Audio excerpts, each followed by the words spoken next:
I've let the Sumi ink dry overnight. It's perfectly dry this morning, and I know if I layer anything over the top of it today, it's not going to run or bleed together, which is what I want. I want those beautiful Sumi ink marks to stay really solid and black. I love the variety of marks that I've gotten from yesterday, the patterns, the line work, just this beautiful pull of shapes, and of course that black ink, it really draws me in. For example, something like this, I love that really vivid black of the Sumi ink. They're just, you know, easy little dot shapes, and if I put them against, for example, a nice solid color like so, I've got this really beautiful contrasting area when I build up my textile art pieces, or if I put them, for example, against something that's not as dark and not as bold, I've got that beautiful combination, that really lovely contrast, which is what I'm after when I build my textile art pieces. I want that visual pull in splatters of areas amongst my textile art piece. I thought it might be worth mentioning too, I love this little guy here on his own. He's got some really nice just splashes of the black ink, but then if I turn him over, the ink has changed and it's gone muted, and it's created a really nice interesting effect with this fleecy fabric that it was just an old children's sweatshirt.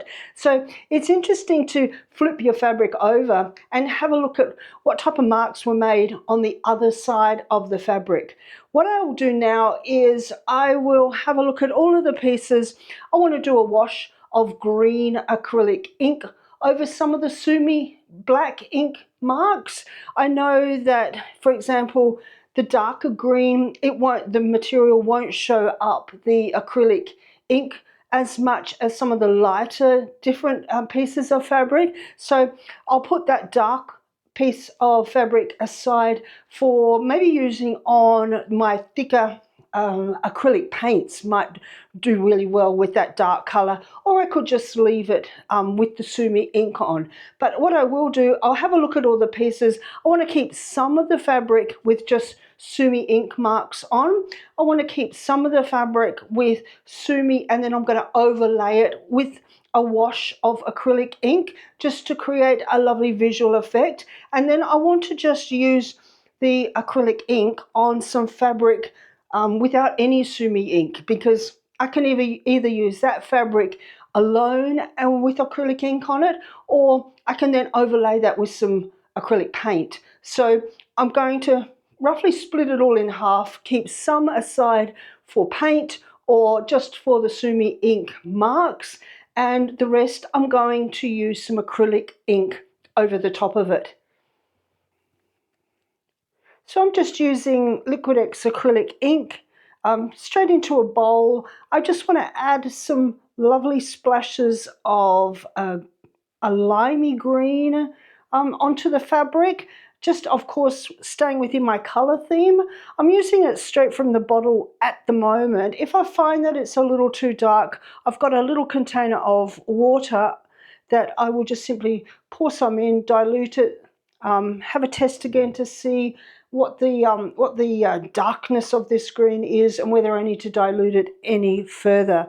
I'm using some of my my Sumi ink fabric pieces. As you can see, I've got a pile over here of some fabric that has no ink on it, which I will do after I've done these pieces here. I'm just using some twigs. I just broke off the leaves that were on them.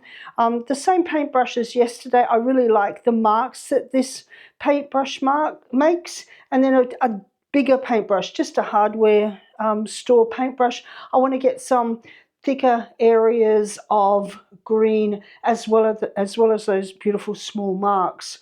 I like this piece here, so I'm just going to do a small area with a bit of green acrylic ink.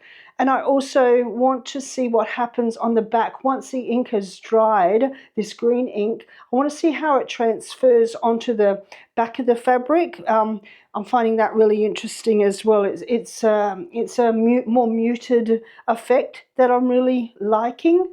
So I'm going to get started now and just give this green ink a bit of a go and see what type of marks I can make.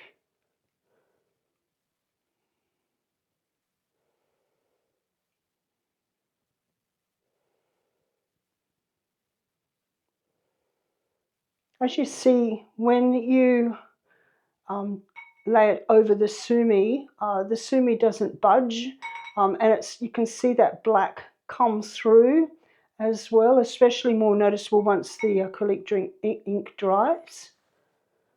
So I might just leave that. That's enough for now. I'm going to grab this bigger brush.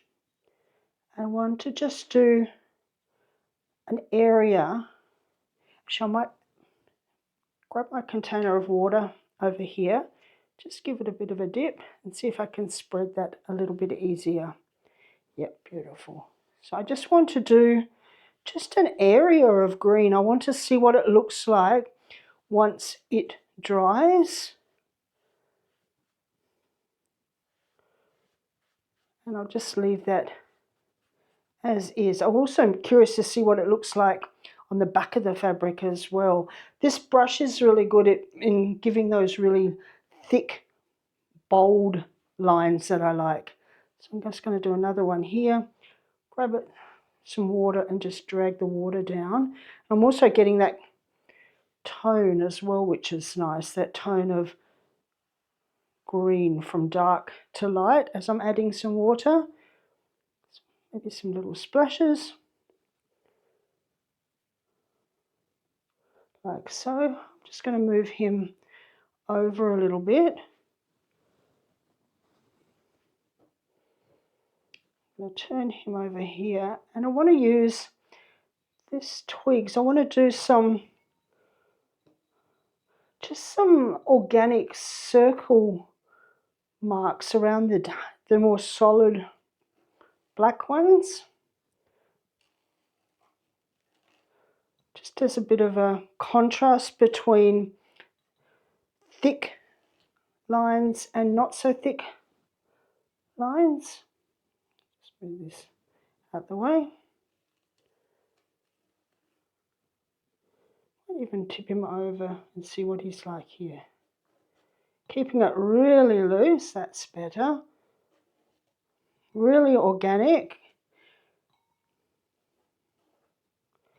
Keep it really quick as well. So I'll let that piece dry. That looks really interesting. The patterns are already emerging in a really interesting way as soon as I'm adding another layer of colour onto it. Give it a go.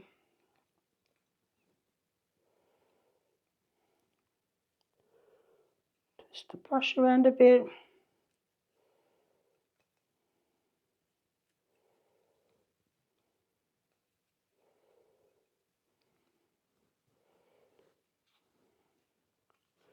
Keep this one a little more diluted. Just a couple of flicks. Nice. Nice. Let him over there.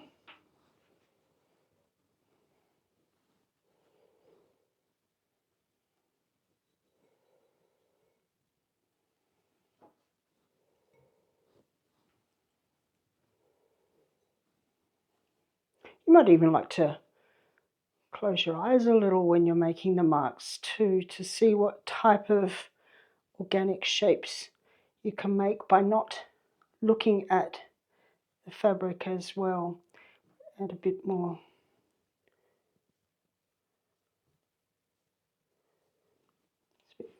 Some of the different types of fabric really pull the ink, so it really makes it harder for the ink to spread. So a little bit of water goes a long way here.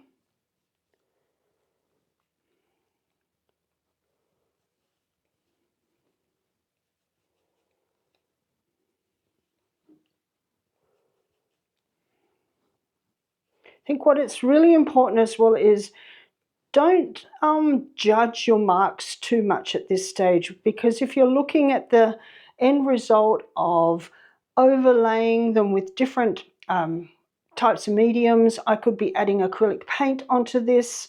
Once this green has dried, I could be flipping it over and having a look at the effect that it's made on the back. I could be covering it with a really light paint as well. So it's really easy to get caught up in how things are looking at this stage, when I guess I remind myself that this is just one stage of many. So just enjoy the playing and enjoy seeing what type of marks you can actually create with your art materials that hopefully you've got at home already, that you can sort of have a little bit of a play and do something different on your fabric. Really like that bold contrast between black, green, the yellow. That's really nice. Let that one dry. This was the interesting one that I really like the back of it as well. So I was curious to see, I might add just a bit more ink. I was curious to see what this green would do once it seeps through the material onto the other side.